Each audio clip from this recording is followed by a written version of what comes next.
And we're back here on the GSMC Baseball Podcast, bringing you our fourth segment, which is going to be talking about the American League and the Futures Game roster for that league. So let's get into it. So it was announced today by MLB, the Futures Game roster for the league. This is always a nice little event they have, showing off the top prospects in the game to fans all around the world and just all around baseball.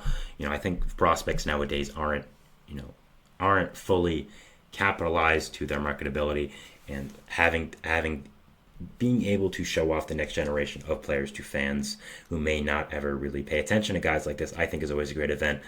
I watch it whenever I can. It's always a great time seeing the younger players, seeing the future of the league, and it's always really fun. So I am going to go over the guys here on this list and talk about them, give my thoughts, and So first off, we have the pitchers from the Houston Astros. We have AJ Blubog. I believe I'm pronouncing his name right. If not, I apologize. Really good pitching prospect for the Astros. A guy who's kind of come out of nowhere in that Astros organization. A guy I do really like as well. I think he has a good future, and I'll be excited to see him on this roster.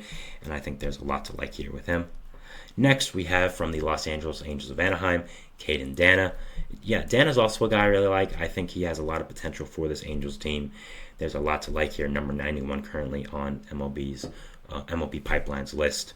Really good fastball slider combo as well. Has to work in his control a little bit, but I think is going to be a big part of this Angels' future and is going to end up bringing a lot to them. Next, we have Ben Kirkna from the Kansas City Royals. Kirkna is a guy I also do really like.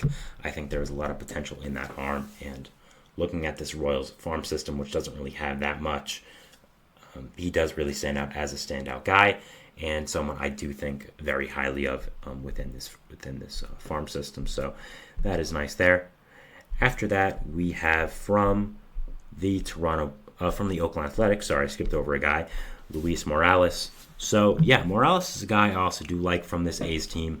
There's not many standout prospects from him, but I would say right now he is probably up there with last year's first round pick Jacob Wilson. Has a really good fastball, throws it very hard.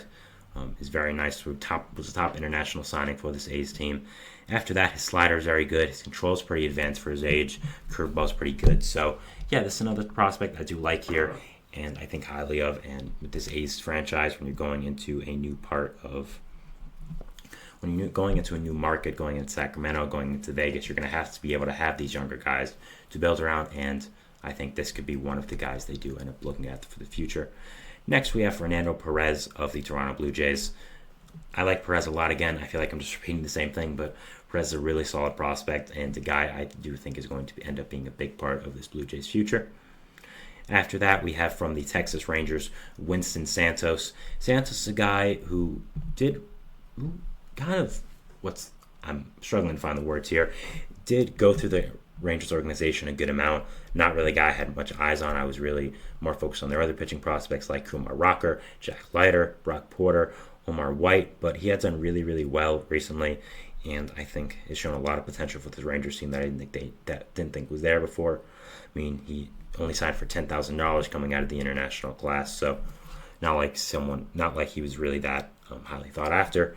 Has a really great fastball. Slider's really great. Changeup's really great. This is a guy I do like a lot and has really come out of nowhere to become a really good pitching prospect for this Rangers team. After that, we have Noah Schultz of the Chicago White Sox. Schultz is a guy I love. He's really been flying up these pitcher prospect rankings, and I think he should be up by maybe the end of this year, maybe next year. Local product being from Illinois. I think Schultz is really going to be a big part of this White Sox future that maybe does look a little rough, but has a lot of good pieces here. And Schultz, I do think, is going to end up being a really fantastic pitcher in the major leagues, and I'm very excited to watch him. Next, from the New York Yankees, Brock Selvage. Selvage is a really good prospect for this Yankees team. I like him a lot. I think he's really good, and I think could end up being a trade piece for this team at the deadline, so I'll be watching that, but he's a really solid piece here. Then finally, the last pitcher we have from the Texas Rangers again, Emilio Tito. Also a guy I like, also kind of came out of nowhere in this Rangers organization. Have had a lot of good pitching prospects over the last few years. Guys I didn't really have my eye on, so props to the Rangers for being able to develop these guys. Next, we'll be going into the position players. First off, catchers. First, from the Baltimore Orioles, Samuel Basallo. Basallo has become one of the top prospects in baseball in a short amount of time.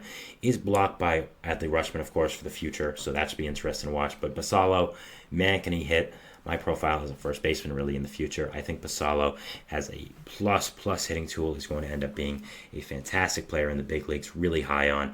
Could end up being a big trade piece for this Orioles team at the trade deadline because he is blocked and he is so highly thought after in the league. But still a player I do really like and I think has a lot of potential for this Baltimore Orioles team.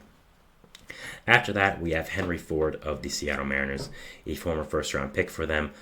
We saw a lot of him in the World Baseball Classic a few years ago, playing for Great Britain, one of the few great British players in the league. Has a lot of versatility for a catcher, but mainly as a catcher, and I like him a lot in this Mariners organization, in this pipeline. Again, adds to this great Mariners farm system, and I think he's going to end up being a really good player in the future. Kyle Teal, first-round pick this year from the Boston Red Sox, really has just flown throughout this Red Sox organization and this farm system. Has done so fantastic. He's showing off a plus-hitting tool as a young player, and I'm very excited to watch him in this game. I really do think he is a really great player, and it's going to end up being a big part of this Red Sox future that is looking a lot more bright as of recently. Going to the infielders now, we first off have from the Tampa Bay Rays, Xavier Isaac. Isaac has become a true plus power hitting prospect in a short amount of time.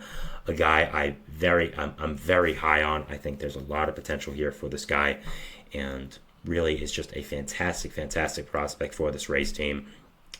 Just a lot of potential with the bat. Is a plus power hitter, and yeah, it's just great. Next, we have Brooks Lee from the Minnesota Twins. If you guys will remember from my award rankings videos, I did have him very high up in the Rookie of the Year rankings.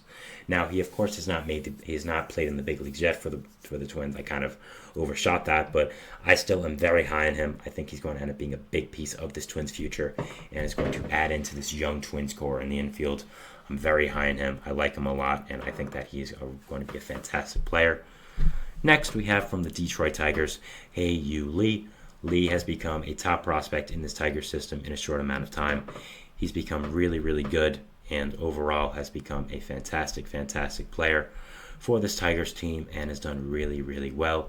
I think this guy is just overall so fantastic, and I really do like him for this Tigers team. Has become a really good prospect. Next, from the Boston Red Sox, we have Marcelo Mayer. Now, Mayer, of course, was the top draft prospect a few years ago. Did fall a little bit in the draft, which is why the Red Sox at number 4 were able to grab him. But I've loved him since the draft. I think he's absolutely fantastic.